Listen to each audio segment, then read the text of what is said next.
Welcome to our tutorial on how to use your camera in the right way. Whether you're a beginner or a seasoned photographer, there are a few key things to keep in mind when using your camera to get the best results. We have divided the video into 4 parts, so if you feel you already know something, you can always move on to the next thing. First, let's talk about the basics. Make sure your camera is set to the right resolution and aspect ratio for your project.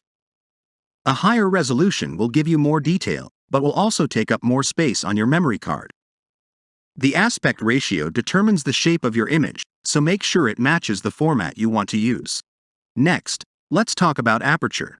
Aperture controls how much light enters the lens and reaches the sensor. A wider aperture will let in more light and create a shallow depth of field, which is great for portraits.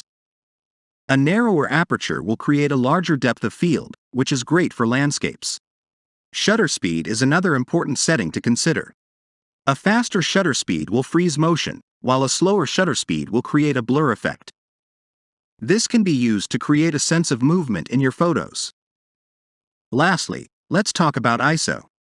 ISO controls the sensitivity of your camera's sensor to light. A higher ISO will allow you to take pictures in lower light conditions, but it can also introduce noise and grain into your photos. Now that you understand the basic settings, it's time to start shooting.